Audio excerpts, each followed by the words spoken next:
Have you ever felt like no matter what you do, you'll never be good enough for the people who are supposed to love you unconditionally? Have you ever wondered what it feels like to be labeled as the family disappointment? The one who never quite measures up. The one whose achievements are met with polite smiles instead of genuine pride?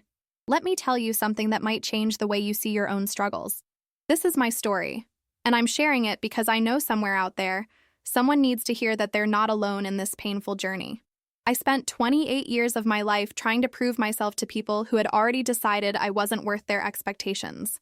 28 years of chasing approval that felt like trying to catch smoke with my bare hands. And you want to know the most liberating thing I ever did? I stopped trying. I stopped fighting. I accepted that in their eyes, I would always be the disappointment, and somehow, that acceptance became my greatest freedom. But before I tell you how I got there, I need to take you back to where it all started. To the childhood dinners where my accomplishments were footnotes and my failures were headlines, to the family gatherings where I learned to make myself small because taking up space only invited comparison.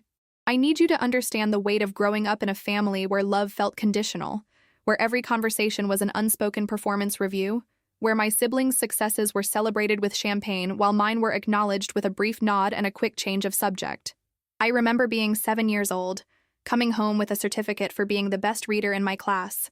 My small hands clutching that piece of paper like it was made of gold, my heart racing with anticipation because surely this time they would see me, really see me.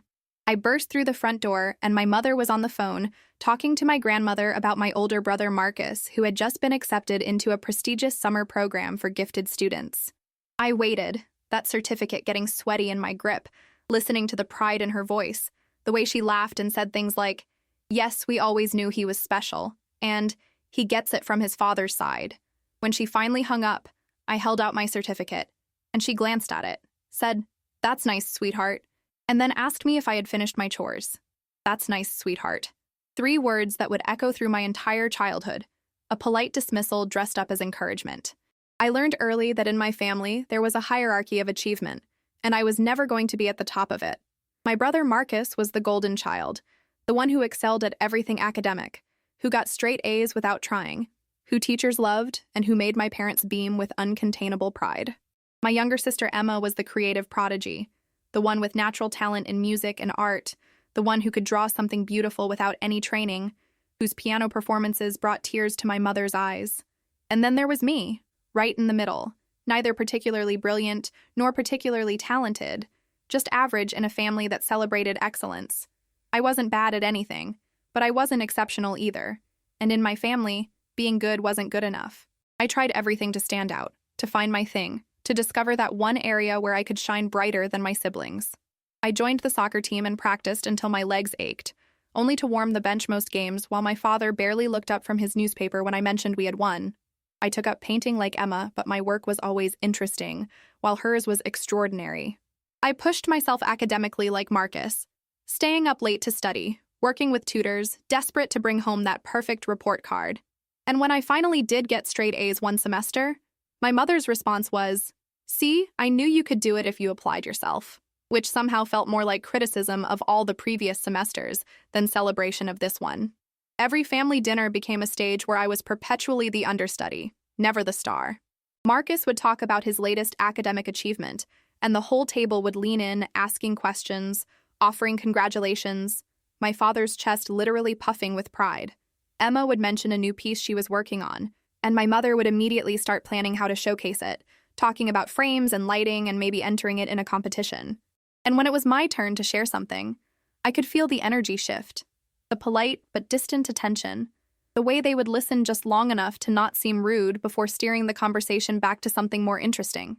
I learned to dread those dinners, to feel my stomach twist into knots as I approached the table, knowing that once again I would be reminded of my place in the family hierarchy. The thing about being the family disappointment is that it's not usually about one big failure or one catastrophic mistake. It's about 1,000 small moments of being overlooked, underestimated, and undervalued. It's about learning that your presence is tolerated rather than celebrated, that your struggles don't warrant the same concern as your siblings' minor inconveniences, that your dreams are cute but not something to be taken seriously. I remember telling my parents I wanted to be a writer, that I loved creating stories and had been working on a novel in my spare time. And my father literally laughed, not cruelly, but in that dismissive way that cut deeper than any insult. He said, "That's a nice hobby, but what are you going to do for a real career?" Meanwhile, when Emma said she wanted to pursue art professionally, they immediately started researching the best art schools and how to build her portfolio. The message was clear, her dreams were valid, mine were frivolous. As I got older, the pattern only intensified. Marcus graduated top of his class from an Ivy League school, and the family threw him a huge celebration, inviting everyone we knew, my parents giving speeches about how proud they were, how he was destined for greatness. When I graduated from a state school with honors, we had a small dinner at a chain restaurant, and halfway through, my mother started talking about Marcus's new job at a top consulting firm.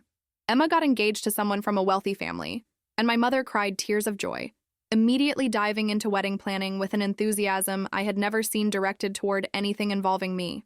When I got engaged to David, a kind, hardworking middle school teacher, the response was tepid congratulations, followed by concerns about financial stability and questions about whether teaching was really a sustainable career. Even our wedding was smaller, quieter, less of an event because, as my mother delicately put it, we just spent so much on Emma's wedding, and you understand, right? I understood. I understood that I was the child they invested less in because the return wasn't as impressive. I understood that my achievements would always be measured against my siblings, and found wanting. I understood that in the story of our family, I was a supporting character, not a protagonist. And for the longest time, I kept trying to change the narrative, kept pushing harder, achieving more, desperate to finally earn the kind of love and pride they seemed to give so freely to Marcus and Emma. I went back to school for a master's degree, thinking maybe a higher degree would finally impress them. I worked overtime at my job, climbing the ladder, earning promotions, convinced that professional success would make them see me differently. I volunteered, joined committees, made myself invaluable to my community, hoping that somehow all these accomplishments stacked together would finally be enough. But it was never enough. The goalposts kept moving, and I kept chasing them, exhausting myself in pursuit of validation that never came. Have you ever felt that way? Like you're running a race where the finish line keeps getting further away no matter how fast you run? Comment below if you've ever felt like the family disappointment, because I want you to know you're not alone in this struggle. Growing up in the shadow of perfection wasn't just about being compared to my siblings. It was about internalizing the belief that I was fundamentally less valuable, less worthy of attention and love. Children absorb the energy around them like sponges, and I absorbed the message that my best would never be quite good enough, that there was something inherently lacking in me that no amount of effort could fix. I remember family photos where I would study our faces, trying to figure out what Marcus and Emma had that I didn't. What invisible quality made them special and me ordinary? Was it confidence? Intelligence? Charisma? I couldn't pinpoint it, but I could feel it. That indefinable something that made people's eyes light up when they talked to my siblings, but glaze over slightly when they talked to me. School became both my refuge and my battlefield.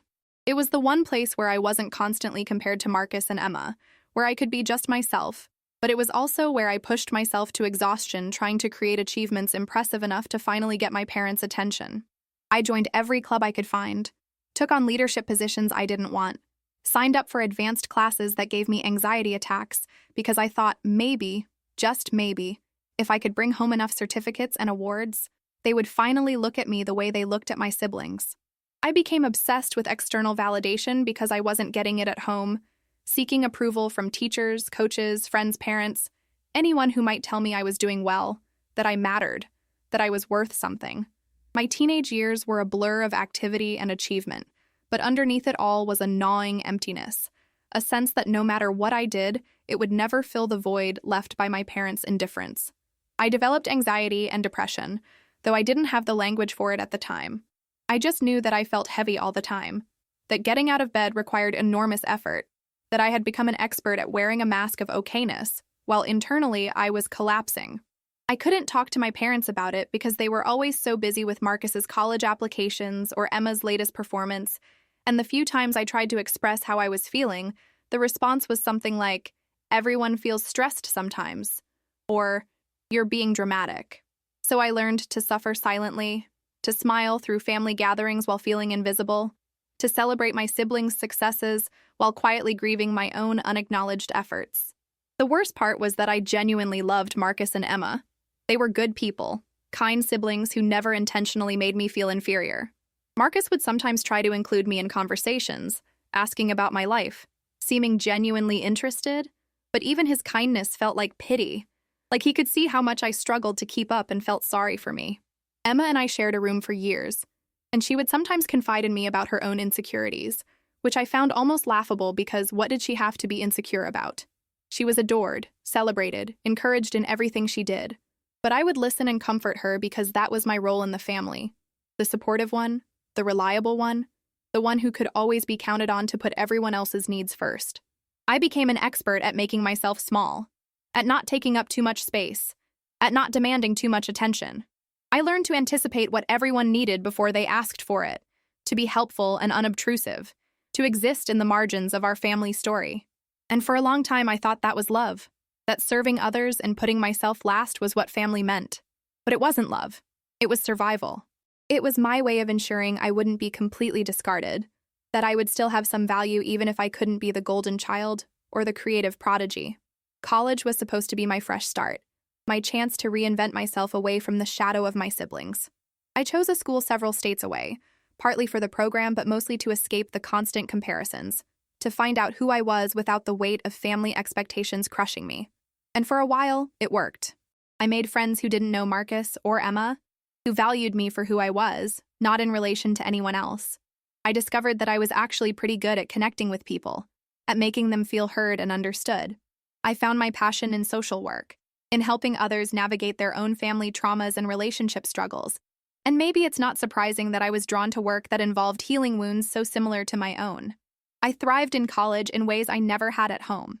My professors respected my insights, my peers sought my advice, my internship supervisors praised my empathy and dedication. I was building an identity separate from my family, creating a life where I mattered, where my presence made a difference.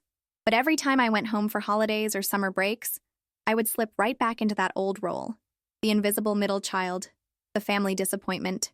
It was like all the growth I had done, all the confidence I had built, would evaporate the moment I walked through my parents' front door. I would revert to that anxious, approval-seeking version of myself, desperately hoping that maybe this time would be different, that maybe they would finally see the person I was becoming, but nothing changed. Marcus was now a successful consultant making six figures, and every conversation somehow circled back to his impressive career and his beautiful apartment in the city. Emma had become a professional artist with gallery showings and commissions, and my mother had essentially become her manager, constantly promoting her work to anyone who would listen. And me? I was the social worker making a modest salary, helping troubled families, doing work that was meaningful but not impressive, not the kind of thing that made for good dinner party conversation. When people asked my parents about their children, they would light up talking about Marcus the consultant and Emma the artist. And then there would be a slight pause before mentioning me, their voice flattening as they said I worked with families in crisis.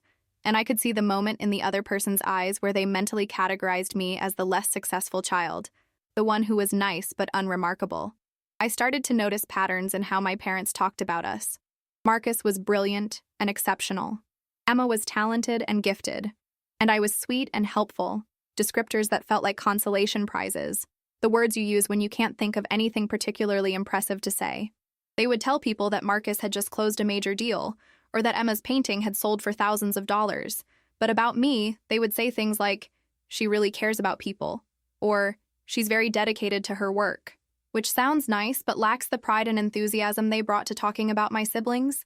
It hurt in a way that's hard to describe, a constant low-level ache that I carried with me everywhere. I felt like a ghost in my own family, present but not really seen, acknowledged but not celebrated. And the crazy thing was that I had a good life. I had meaningful work, a loving partner in David, friends who valued me, a nice apartment, hobbies I enjoyed. By any objective measure, I was doing well, but none of it mattered when I was with my family because their approval was the one thing I couldn't earn, no matter how hard I tried. I started to wonder if there was something wrong with me, if I was being too sensitive, if I was imagining the favoritism or blowing it out of proportion. I would question my own perceptions, thinking maybe I was just jealous or insecure, maybe the problem was my attitude rather than their behavior. But then something would happen that would confirm what I knew deep down, that in my family's eyes, I would always be less than, always be the disappointment. My 30th birthday was one of those moments. I had been looking forward to it, hoping maybe my parents would make a big deal about it the way they had for Marcus's 30th just 2 years earlier. They had thrown him a surprise party with all our relatives and family friends, rented out a restaurant, made speeches about what an amazing person he was. So when my 30th approached, I had this secret hope that maybe they would do something similar for me, that maybe this milestone birthday would be my moment to finally feel celebrated by them. The breaking point came on a rainy Thursday evening in November, 3 weeks after my 30th birthday had passed with nothing more than a phone call and a card with a check inside, the same generic birthday card they sent to distant cousins. I was sitting in my small apartment, David working late, and my phone rang. It was my mother, and I answered with that familiar flutter of hope and dread that always accompanied her calls. She started with small talk, asking about work and the weather, and then she got to the real reason for her call. Marcus and his wife were expecting their first child, and my parents were over the moon. My mother's voice trembled with excitement as she described how they were already planning the nursery, how this grandchild would be so brilliant and special, how Marcus and his wife were going to be such amazing parents. I offered my congratulations, genuinely happy for my brother, but as the conversation continued, something inside me began to crack. My mother started talking about a family gathering she was planning to celebrate the pregnancy announcement, a big dinner at an expensive restaurant, and she mentioned that Emma was going to create a special piece of art to commemorate becoming an aunt. Then, almost as an afterthought, she said, "Of course, you'll come too. We'll need someone to help coordinate everything since you're good at that sort of thing. Not, we'd love for you to celebrate with us, or your brother would want you there. Just an assumption that I would come and make myself useful. That my role would be logistical support rather than celebrated family member." And something in me just snapped. For the first time in my life, I felt anger rather than hurt, rage rather than resignation. I had spent 3 decades trying to earn a place in this family, trying to be good enough, trying to matter, and I was done. I was exhausted from the effort, tired of contorting myself into shapes that might finally win their approval, sick of being the one who showed up and supported everyone else while receiving nothing in return. I told my mother I would think about the dinner, which clearly surprised her because I had never been anything but immediately accommodating before. And after we hung up, I sat in the growing darkness of my apartment and let myself feel everything I had been suppressing for years. The grief of being unseen, the rage of being undervalued, the deep sadness of knowing that these people who were supposed to love me unconditionally had placed countless conditions on their affection, conditions I could never meet because they weren't based on anything I did or didn't do. They were based on who I fundamentally was in their eyes. Not Marcus, not Emma, just me, and that was the problem. I cried harder than I had cried in years, not quiet tears, but deep, body-shaking sobs that came from a place of profound loss. The loss of the family I wanted, the parents I needed, the childhood I deserved. David came home and found me on the floor, and when he asked what was wrong, I couldn't even articulate it at first. How do you explain a lifetime of small rejections, of being overlooked and underestimated, of loving people who don't quite love you back the same way? But I tried, and as I talked, something became clear to me. I had a choice. I could keep doing what I had always done, keep trying to prove myself, keep hoping that maybe this time would be different, or I could accept reality and stop fighting it. I could accept that I was the family disappointment, and that no amount of effort was going to change their perception of me. And instead of feeling defeated by that realization, I felt something unexpected, relief. Because if I accepted that I would never be good enough for them, I could stop trying. I could stop performing. I could stop chasing approval that was never coming. I could finally let go. The decision to stop proving myself didn't happen all at once. It was more like a series of small choices that gradually added up to a completely different way of being. The first choice came the next day when my mother called again to finalize details for the dinner celebrating Marcus's pregnancy announcement. She had assumed I would take charge of organizing the event, creating a group chat with all the attendees, coordinating schedules, maybe even designing the invitations, since you're always so organized with that kind of thing. In the past, I would have said yes immediately, eager to be useful, hopeful that maybe my effort would be noticed and appreciated. But this time, I took a breath and said, "Actually, Mom, I don't think I can take that on right now. Work has been really demanding, and I need to focus my energy there." There was a long pause, and I could feel her surprise through the phone. "Oh," she said, her tone slightly off balance. "Well, I suppose I can ask Emma to help, though she's so busy with her upcoming exhibition." And there it was, that familiar implication that my time was less valuable, that whatever I was busy with couldn't possibly be as important as Emma's art career. But instead of the usual pang of hurt, I felt strangely calm. I had set a boundary, and the world hadn't ended. My mother sounded mildly inconvenienced, but not angry, and I realized that all these years, The weight of their expectations had been something I had been carrying voluntarily. They had never actually demanded that I sacrifice myself for them. I had offered myself up on an altar of my own making, hoping the sacrifice would finally be enough. I started making more of those small choices. When my father called asking if I could help Marcus move into his new house because, "You're not doing anything that weekend, right?" I said I actually had plans, even though my plans were just to rest and read a book and spend time with David. When my mother suggested I cancel a work conference to attend Emma's gallery opening, I explained that the conference was important for my professional development, and I couldn't miss it. Each time I prioritized my own needs and boundaries, I expected backlash, anger, accusations of being selfish. But mostly what I got was mild surprise and quick acceptance. It turned out my family was perfectly capable of solving their own logistical problems. They had just gotten used to me solving them. And without me constantly volunteering to make myself useful, they had to actually consider whether they wanted my presence at events for me, not for what I could do for them. The dinner celebrating Marcus's pregnancy happened without me. I sent a thoughtful gift and a heartfelt card, but I didn't attend, claiming a work obligation that was only half true. My mother called afterward, and I could hear the slight reproach in her voice when she said it was a shame I had missed it. Everyone had asked about me. I doubted that last part, but I let it go. What I noticed was that the world continued to turn. The celebration happened without my organizational skills, and nobody seemed particularly devastated by my absence. It was both liberating and heartbreaking, this confirmation that I had never been as essential as I had tried to make myself. As I pulled back from my family, I started to notice patterns I had been too close to see before. I realized that my mother only called when she needed something or wanted to share news about Marcus or Emma. I realized that my father and I had never had a conversation that lasted more than 5 minutes, unless I was the one asking questions and keeping it going. I realized that at family gatherings, I could leave a room and it would take 20 minutes for anyone to notice I was gone. These realizations hurt, but they also freed me from the illusion that if I just tried harder, things would be different. This was who my family was, and this was who I was to them. The reliable one, the helpful one, the one who could always be counted on to show up and support, but never the one who was celebrated or prioritized. I started therapy around this time, something I had been considering for years, but always put off because it felt self-indulgent. My therapist, a woman named Dr.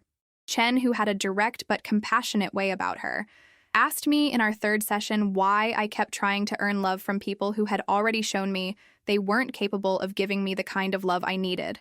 I didn't have a good answer. Habit? Hope? Fear that if I stopped trying, I would lose them completely? Dr.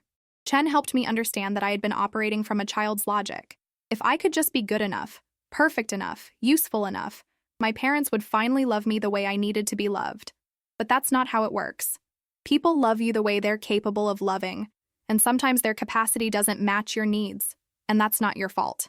It doesn't mean you're unlovable, it means they have limitations. That perspective shift was profound. For the first time, I considered that maybe the problem wasn't me. Maybe I wasn't fundamentally flawed or disappointing. Maybe my parents were limited in their ability to see and value me for who I was. Maybe their favoritism toward Marcus and Emma said more about their own issues and biases than about my worth. It sounds so obvious now, but when you've spent your whole life believing you're the problem, entertaining the possibility that you might not be feels revolutionary. Have you ever had a moment where you suddenly saw your whole life from a completely different angle? Where something you had always believed turned out to be wrong, and that wrongness changed everything? I'd love to hear about it in the comments below. The guilt came in waves, relentless and suffocating. Even as I was setting boundaries and pulling back from my family, even as I was starting to understand intellectually that their treatment of me wasn't my fault, I felt guilty for creating distance, for not being the accommodating, reliable daughter I had always been. I felt guilty for missing family events, for not calling as often, for not jumping to help whenever they needed something. The guilt was so ingrained it felt like part of my DNA, this deep-seated belief that putting my own needs first was selfish, that protecting myself was a form of betrayal. My mother certainly reinforced that belief, though I don't think she did it consciously. She started making comments about how I had become distant, how I didn't seem as interested in family anymore, how she worried that my job was making me cynical and hard. She never directly confronted me about the changes in my behavior, but there were these subtle digs, these passive-aggressive observations that were designed to make me feel bad for not performing my usual role. When I didn't immediately volunteer to help plan Emma's engagement party, my mother sighed and said something about how she guessed she would figure it out herself, even though she was so overwhelmed with everything. When I couldn't make it to a Sunday dinner because David and I had other plans, she mentioned that Marcus and Emma never missed Sunday dinners, that family used to be more of a priority for me. Each comment felt like a small knife, cutting away at my resolve, making me question whether I was doing the right thing. The fear was even worse than the guilt. I was terrified that by setting boundaries, by refusing to constantly prove myself, I would lose my family entirely. That they would decide I wasn't worth the effort, that without my usefulness I had no value to them, that they would simply move on without me and not even notice I was gone. This fear kept me up at night, made me second-guess every boundary I set, made me want to run back and apologize and return to the old patterns just to ensure I wouldn't be abandoned. Because being undervalued felt better than being completely discarded, didn't it? At least when I was useful, I had a place in their lives, even if it wasn't the place I wanted. Dr. Chen helped me sit with these uncomfortable feelings instead of immediately acting on them. She taught me that guilt and fear are often signs that we're changing, that we're breaking old patterns, and that those emotions don't necessarily mean we're doing something wrong. She asked me to consider what would happen if my worst fear came true, if my family did abandon me completely. Would I survive? The answer was yes. I had David. I had friends. I had a career I found meaningful. I had a life outside of my family. It would hurt. It would be a tremendous loss. But I would survive. And that realization gave me strength to keep going, to keep honoring my boundaries even when the guilt tried to drag me back. But the emotional turmoil wasn't one-sided. As much as I was struggling with guilt and fear, I was also experiencing moments of unexpected peace and clarity. There were times when I would be doing something simple, like reading a book on Saturday afternoon or taking a walk with David, and I would realize that I wasn't thinking about my family, wasn't worrying about whether they were proud of me or whether I had done enough to earn their approval. I was just present in my own life, enjoying a moment for its own sake, and that feeling was so novel, so precious, that it brought tears to my eyes. I had spent so much energy trying to be good enough that I had forgotten what it felt like to just be, to exist without the constant pressure of performance and evaluation. I started to notice how much mental space had been occupied by my family's opinion of me. Every decision I made, I had unconsciously been filtering through the question of what they would think. Should I take this job? What would my parents say? Should David and I buy a house? Would it be impressive enough? Should I pursue this hobby? Would it make me seem more interesting or accomplished? I had been living my life through their eyes, making choices designed to either earn their approval or at least avoid their judgment. And now, slowly, I was learning to make choices based on what I actually wanted, what actually made me happy, what actually aligned with my values. It was terrifying and thrilling in equal measure. One of the most profound changes was in my relationship with David. He had always been supportive and loving, but I realized that I had been holding back from him in some ways, afraid to be fully vulnerable, afraid to need too much, because I had learned that needing things made you a burden. As I started to work through my family issues in therapy, I began opening up to David in new ways, sharing the depths of my hurt and insecurity, allowing him to comfort me without immediately deflecting or minimizing my pain. And he rose to meet me, showing me what it looked like when someone loved you not for what you could do for them, but for who you were. He told me that he had always seen me as strong and capable, that he admired my empathy and resilience, that he thought I was the most genuine person he had ever met. And hearing those words from him, words of affirmation that had nothing to do with comparison or achievement, began to heal something deep inside me. I also started reconnecting with friends I had neglected over the years. I had always been so focused on my family, so consumed with trying to manage those relationships, that I had put limited energy into friendships. But now I reached out to college friends, former colleagues, people who had always seemed to value me more than my family did. I was vulnerable with them in ways I had never been before, sharing my struggles with being the family disappointment, and their responses were illuminating. Most of them were shocked because they had never seen me that way. To them, I was accomplished, kind, successful in the ways that mattered. They pointed out that I had a master's degree, a career helping people, a stable marriage, strong ethical values. They asked why I was measuring myself by my family's standards when those standards seemed arbitrary and unfair. One friend, Maria, told me something that stuck with me. She said that my family's inability to see my value was like someone being colorblind and insisting that a rainbow was all gray. The rainbow isn't less beautiful because one person can't see the colors. The limitation is in the observer, not the observed. I had been letting my family's colorblindness convince me that I had no color, no vibrancy, no beauty. But I did. I always had. They just couldn't see it. The process of accepting that I was the family disappointment, of actually embracing that label instead of fighting it, was paradoxically what allowed me to start seeing myself clearly for the first time.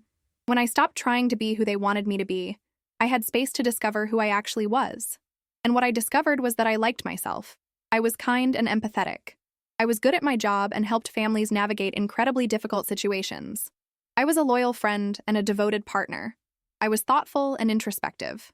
I had a quirky sense of humor and loved terrible reality TV shows, and could spend hours in bookstores without getting bored. I was a person with depth and interests and values, a person worthy of love and respect, even if my family couldn't see it. This self-discovery didn't happen overnight. It was a gradual unfolding, like slowly opening a door to a room I had never been allowed to enter. I started pursuing interests without worrying whether they were impressive. I took a pottery class even though I was terrible at it, just because I enjoyed the feeling of working with clay. I started writing again, not to publish or achieve anything, but just for the joy of creating stories. David and I took weekend trips to random small towns, exploring without an agenda, something I never would have allowed myself before because it seemed frivolous, not productive enough. I learned to value experiences for their own sake, not for how they would look to others or what they would prove about me. And slowly, the narrative in my head began to change. Instead of, I'm the family disappointment, I started thinking, I'm the person who chose authenticity over approval. Instead of, I'm not as good as my siblings, I started thinking, I have different strengths and values. Instead of, something is wrong with me, I started thinking, something is wrong with how they see me, and that's not my burden to carry. The family's reaction to my new independence was complicated and revealing in ways I didn't fully anticipate. At first, they didn't really notice. I had been so good at making myself available and useful that when I started pulling back, there was probably still enough residual momentum from years of my overgiving that they didn't immediately register the change. But gradually, as I continued to set boundaries, as I stopped volunteering to organize events and coordinate schedules, as I started saying no to requests that didn't work for me, they began to realize something was different. My mother was the first to really comment on it. She called me one afternoon, ostensibly to check in, but I could tell she had an agenda.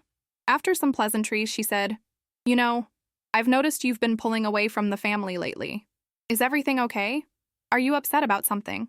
It was such a loaded question, and I felt my old instinct to smooth things over, to reassure her that everything was fine, to minimize my own feelings to make her comfortable. But instead, I took a breath and said something true. I told her that I had been doing a lot of thinking about family dynamics, that I had realized I had spent most of my life trying to earn approval that never seemed to come, and that I was working on being okay with who I was, even if that person didn't measure up to her expectations. There was a long silence on the other end of the line. Then my mother said, in a voice that was equal parts defensive and confused, "I don't know what you're talking about. We've always been proud of you. You're being very dramatic about this." And there it was, the gaslighting I had half expected, the denial of my lived experience, the dismissal of my feelings as overreaction. She wasn't willing to examine her own behavior or consider that maybe, just maybe, she and my father had shown favoritism to my siblings. It was easier to paint me as overly sensitive, as imagining problems that didn't exist. I had a choice in that moment. I could argue, present evidence, try to make her see what she was doing. Or I could accept that she wasn't going to change, that this conversation wasn't going to lead to some breakthrough moment of understanding and reconciliation. I chose acceptance. I told her I understood that she saw things differently, that I wasn't looking for an argument, just trying to be honest about my experience. She changed the subject quickly after that, and we ended the call with surface-level pleasantries that felt hollow, but familiar. My father's reaction was even less engaged. When I set a boundary with him, declining to spend my entire Thanksgiving weekend at my parents' house and instead coming just for Thanksgiving Day itself so David and I could have time with his family too, my father responded with a curt, "Fine, if that's what you need to do." There was no curiosity about why I was making different choices, no interest in understanding my perspective, just a slightly annoyed acceptance, as if I was being inconvenient, but he was too busy to deal with it. It reinforced what I had been realizing. My father had never really known me, had never been particularly interested in knowing me. I was a daughter who existed in the background of his life, and as long as I didn't cause problems, that was sufficient for him. Marcus's response surprised me the most. He called me a few weeks after Thanksgiving, and unlike my parents, he actually seemed genuinely concerned. He said he had noticed I was around less, that Mom had mentioned I seemed distant, and he wanted to check if I was okay. For a moment, I felt that old familiar defensiveness, the assumption that he was calling on behalf of my parents to convince me to fall back in line. But as we talked, I realized he was coming from a place of actual care, limited though his understanding might be. I decided to be honest with him too. I told him, more gently than I had told my mother, that I had struggled my whole life with feeling like the least valued child in our family, that I had always felt compared to him and Emma and found wanting, that I was trying to build a healthier relationship with all of them, but that required me setting some boundaries. Marcus was quiet for a long time, and then he said something that floored me. He said, "I had no idea you felt that way. I always thought you were the well-adjusted one, the one who had it all figured out. Mom and Dad were always on me about achievement, always pushing me to be perfect, and it was exhausting. I actually envied how you seemed free from all that pressure." It was such a different perspective than my own experience that at first I didn't know how to respond. How could he have felt pressured when he was so celebrated? But as he talked more, I began to understand. The golden child role came with its own cage. Every achievement was expected, not celebrated as exceptional. His worth was tied entirely to his performance, and the fear of failure was immense because failure would mean losing his position in the family hierarchy. He had pursued a career he found soul-crushing because it was prestigious enough to meet their expectations, and he was now in his mid-30s, successful on paper, miserable in reality, and terrified to make any changes because disappointing our parents felt unthinkable. Emma, he told me, was struggling too. The creative prodigy role meant that her art was never just hers. It was always enmeshed with my mother's identity and aspirations. My mother managed her career, made decisions about her work, pushed her toward opportunities that aligned with my mother's vision rather than Emma's own desires. Emma had confided in Marcus that she sometimes wanted to quit art entirely, to do something completely different, but she felt trapped by everyone's expectations of who she was supposed to be. These revelations were disorienting.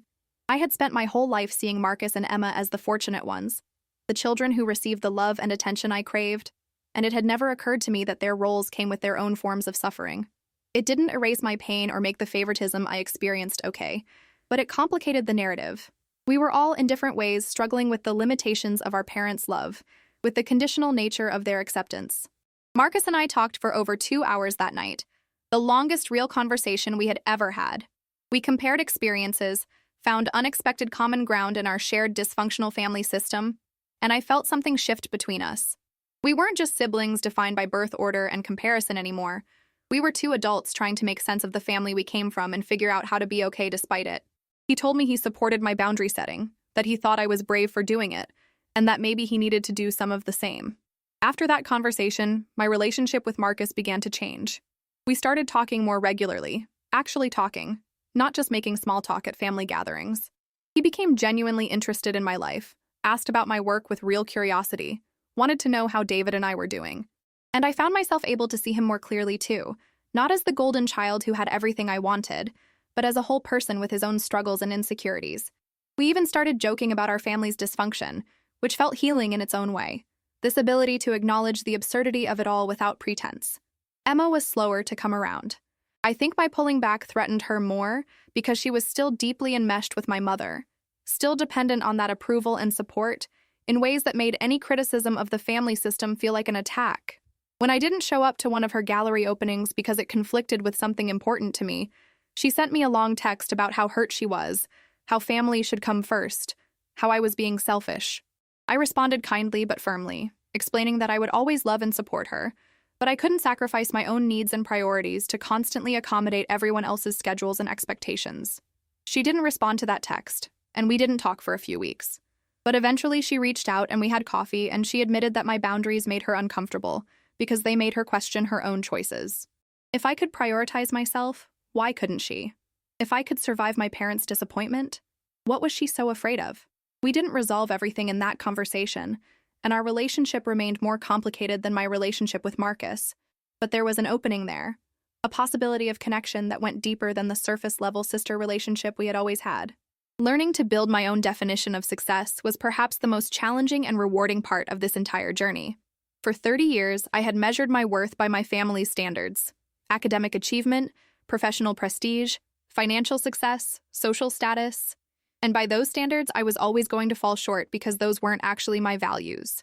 They were theirs. But what were my values? What did success mean to me when I stripped away all the external expectations and looked at what genuinely mattered? I started by examining my work, which my family had always viewed as noble, but not impressive, important, but not prestigious.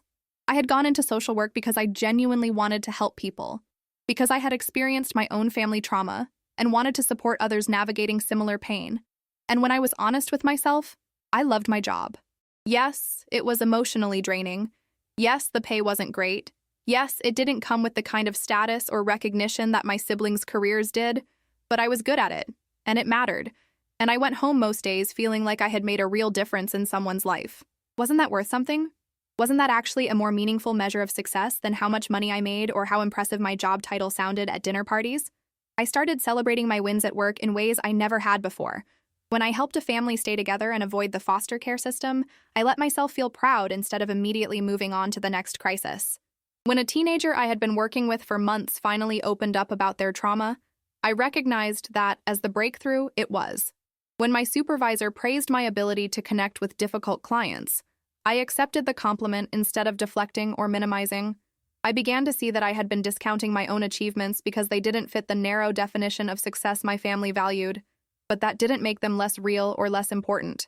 I also started thinking about success in my personal life differently. I had a marriage that was built on genuine love, respect, and partnership. David and I communicated well, supported each other's dreams, enjoyed each other's company. We didn't have the kind of flashy relationship that looked impressive from the outside, but we had something solid and real, something that brought me daily joy and comfort. Why had I been treating that as less valuable than my siblings' more socially impressive relationships? Emma had married someone from a wealthy family, and my parents loved talking about their son-in-law's family connections and summer house. But I knew that Emma's marriage was actually struggling, that she and her husband fought constantly about money and control. Marcus and his wife looked perfect on paper, but he had confided in me that they were more like business partners than lovers, that he wasn't sure they even liked each other anymore. My marriage might not look as impressive, but it was healthier and happier, and that mattered more than appearances. I started pursuing success in areas that actually aligned with my values. I had always wanted to write, but I had dismissed it as a frivolous hobby because it wasn't practical or profitable. But what if I defined success as simply creating something, expressing myself, enjoying the process rather than achieving some external goal? I started writing short stories and essays, not for publication, just for myself. And it felt good. It felt like I was honoring a part of myself I had neglected for years.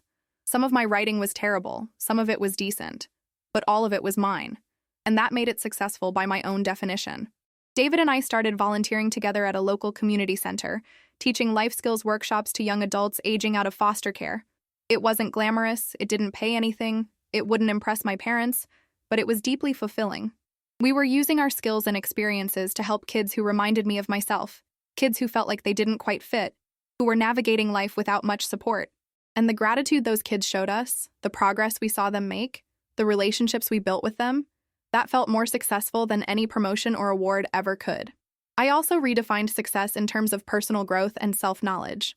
For the first time in my life, I was actively working on myself in therapy, confronting painful truths, learning healthier patterns, becoming more authentic. I was doing the hard work of healing, and that took courage and commitment. Why wasn't that considered an achievement? Why had I always thought of therapy and self-improvement as evidence of failure rather than evidence of strength?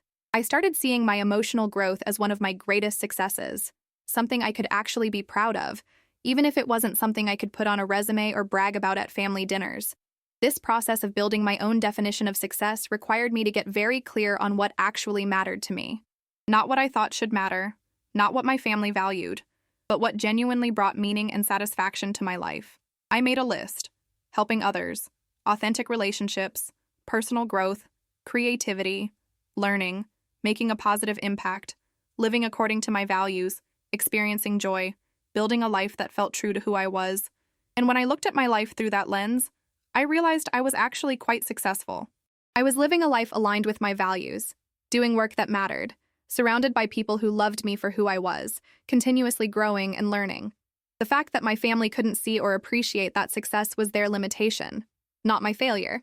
I also had to confront the reality that my family would probably never recognize or celebrate my successes the way I wanted them to. They might never see the value in what I did, never appreciate the person I had become, never give me the validation I had spent my whole life seeking. And I had to decide if I could be okay with that. Could I define myself as successful even without their approval? Could I be proud of myself even if they weren't proud of me? The answer, I discovered, was yes. It wasn't easy, and there were moments when I still desperately wanted their recognition, when I still felt that little kid inside me crying out for them to see me, really see me. But those moments became less frequent and less devastating. I was building a foundation of self-worth that wasn't dependent on their opinion, and that foundation was stronger than anything built on external validation could ever be. Have you ever had to redefine success for yourself?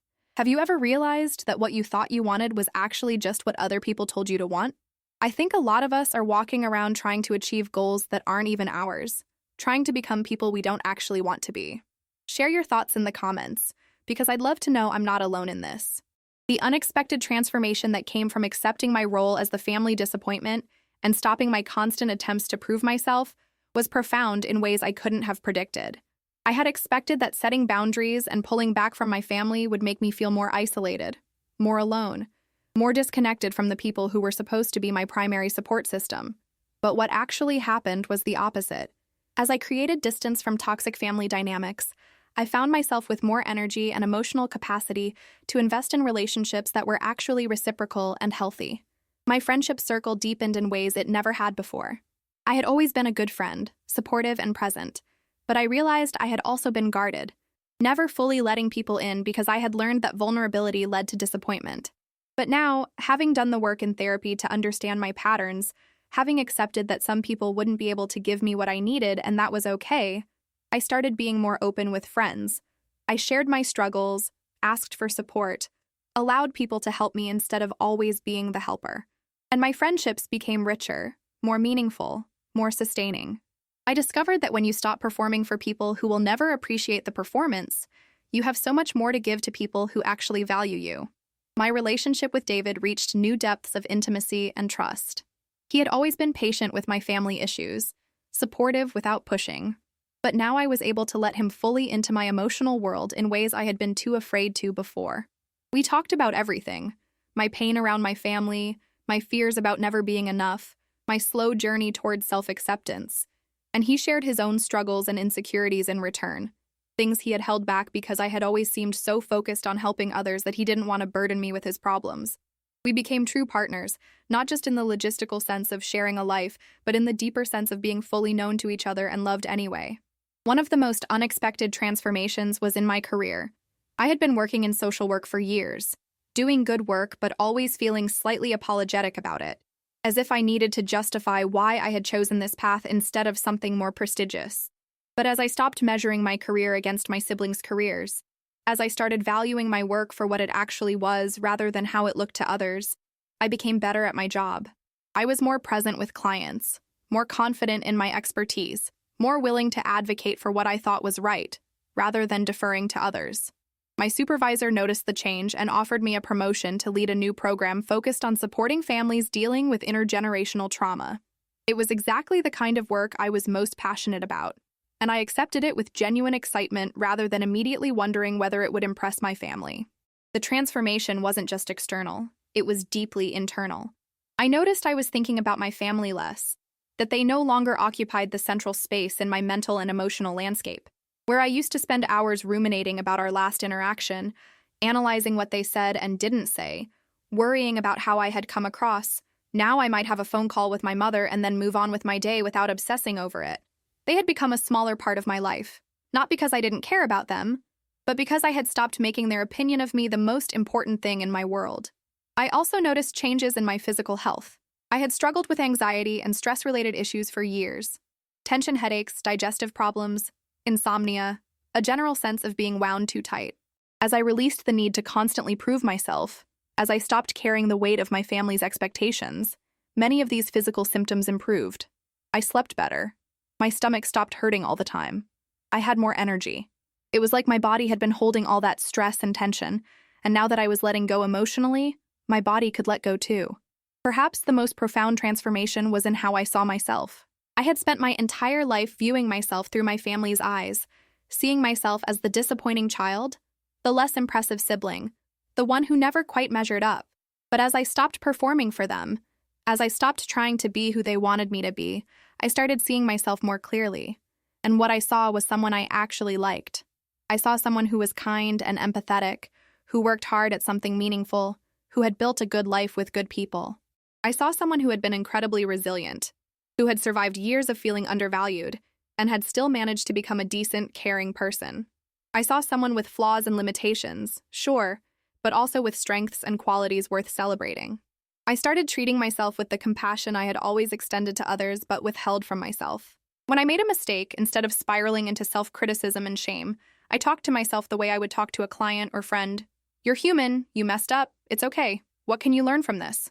When I had a hard day, instead of pushing through and demanding more of myself, I allowed myself to rest, to be gentle with myself, to acknowledge that I was doing my best. This self-compassion was revolutionary. It changed how I moved through the world, made me less afraid of failure, more willing to try new things, more resilient when things didn't go as planned. There were still difficult moments. Family events remained complicated, though I approached them differently now. I went to Marcus's baby shower because I wanted to support him, but I didn't stay the whole time and I didn't volunteer to help organize it. I saw my parents for major holidays but didn't feel obligated to spend every moment with them. I set limits on phone calls when my mother started falling into old patterns of criticizing or comparing. And while these boundaries sometimes created tension, they also made the relationships more bearable. I could be around my family without losing myself now, without falling back into old roles and patterns, and that was its own kind of freedom. What I learned through all of this was that acceptance and surrender are not the same as giving up. When I accepted that I was the family disappointment, I wasn't accepting that I was actually disappointing. I was accepting that in my family's eyes, I would never be enough, and that their perception was about them, not me. I was surrendering the fight to change their minds, to prove my worth to people who had already decided not to see it. And in that surrender, I found power. I found the power to define myself, to build a life based on my own values, to seek love and validation from sources that were actually capable of giving it. The transformation taught me that sometimes the most radical thing you can do is stop fighting. Stop trying to force people to see you differently. Stop contorting yourself to fit into spaces that weren't designed for you. Stop sacrificing who you are for people who don't appreciate the sacrifice. Sometimes you have to accept painful truths, like the fact that your family might never give you what you need, and find other ways to meet those needs. It's not giving up. It's redirecting your energy toward places where it will actually make a difference. As I sit here now, 2 years into this journey of accepting my role as the family disappointment and building a life on my own terms, I can honestly say I'm happier than I've ever been. Not because my family relationships have dramatically improved, though they have become more manageable, but because I've stopped basing my worth on their approval. I've stopped waiting for them to finally see me, to finally celebrate me, to finally love me the way I needed to be loved. I've found those things elsewhere, and I've learned to give them to myself, and that has made all the difference. My relationship with my parents is cordial but distant. We talk occasionally, see each other for major holidays and events, but there's no longer the expectation that they will be my primary source of support or validation. I've mourned the parents I wished I had, the childhood I deserved, the family I wanted. That grief was real and necessary, and I gave myself space to feel it fully. But I've also accepted the reality of who they are and what they can give, which is limited but not nothing. They're not capable of the kind of deep, unconditional love I craved, but they're not villains either. They're just people with their own limitations, their own wounds, their own inability to see beyond their narrow definitions of worth and success. My relationships with Marcus and Emma have actually improved. With Marcus especially, I've developed a genuine sibling friendship that goes beyond our old roles. We support each other, share our struggles, laugh about our family's dysfunction, and create our own definition of what family can mean.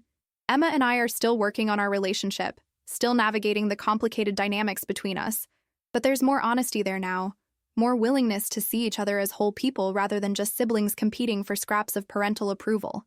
The most important relationship transformation has been with myself. I like who I am now. I'm proud of the work I do, the life I've built, the person I've become. I'm proud of the courage it took to stop performing, to set boundaries, to walk away from a game I could never win. I'm proud of the therapy work I've done, the patterns I've broken, the healthier ways of being I've learned. I'm proud that I chose authenticity over approval, that I chose myself, even when it was hard and scary and lonely. I still have moments where the old wounds ache, where I wish things were different with my family, where I feel that familiar pang of wanting them to be proud of me. But those moments are less frequent and less intense, and I've learned to hold them with compassion rather than letting them derail me. I've learned that you can love people and accept that they can't give you what you need. You can care about them while also protecting yourself from their limitations. You can be the family disappointment and still be a success by every measure that actually matters. My work continues to be deeply fulfilling. The program I'm leading has helped dozens of families heal from intergenerational trauma, break cycles of dysfunction, and build healthier relationships. I see my own journey reflected in the families I work with, and that gives my work an authenticity and depth that it didn't have before. I'm writing a book about family dynamics and healing, drawing on my professional expertise and personal experience, not because I think it will impress anyone, but because I have something to say, and I want to say it. Whether it gets published or not, the process of writing it has been valuable and meaningful. David and I are talking about starting a family of our own, and I'm both excited and terrified. Excited because I think we'll be good parents, because we've both done the work to understand our own wounds and patterns, because we're committed to creating a different kind of family than the ones we came from. Terrified because I know how easy it is to repeat patterns, how unconsciously we can pass on our own pain to our children. But I think the awareness itself is protective. I think the fact that we're thinking about these things, talking about them, preparing for them, means we have a chance at doing better. If I could go back and talk to that 30-year-old version of myself sitting on the floor crying after my mother's phone call about Marcus's baby, I would tell her that everything is about to change, and it's going to be hard, but so worth it. I would tell her that she's not the problem, that there's nothing wrong with her, that she's been trying to earn love from people who aren't capable of giving it the way she needs. I would tell her that she's about to embark on a journey of self-discovery and healing that will transform her life in ways she can't imagine. I would tell her to be brave, to trust herself, to know that she's strong enough to survive disappointing the people she loves. I would tell her that on the other side of acceptance is freedom, and that freedom is worth every moment of pain it takes to get there. To everyone who's listening to this and recognizing parts of their own story, who's felt like the family disappointment, who's spent years trying to prove themselves to people who will never be satisfied, I want to say this. You are enough. Right now, exactly as you are enough. Your worth is not determined by your family's ability to see it. Your value is not measured by how you compare to your siblings or how well you meet your parents' expectations. You deserve to be loved unconditionally, celebrated fully, valued completely, and if your family can't give you that, it's not because you're lacking, it's because they have limitations. And you get to decide what to do with that reality. You can keep fighting for their approval, or you can accept that you won't get it and find other sources of validation and love. You can keep playing a role that's killing your spirit, or you can choose authenticity and face whatever consequences come with that choice. You can keep measuring yourself by their standards, or you can build your own definition of success and live by that instead. It's not easy. It's one of the hardest things you'll ever do, but it's also one of the most liberating. Because when you stop trying to be good enough for people who will never think you are, you create space to discover that you were always enough, that you've always been valuable and worthy, that their inability to see it says everything about them and nothing about you. So if you've made it this far in my story, if you've been nodding along and thinking, yes, that's exactly how I feel, I want you to know you're not alone. There are so many of us who grew up feeling like we weren't quite good enough, who internalized our family's limited love as evidence of our own unworthiness. But we're learning to see things differently.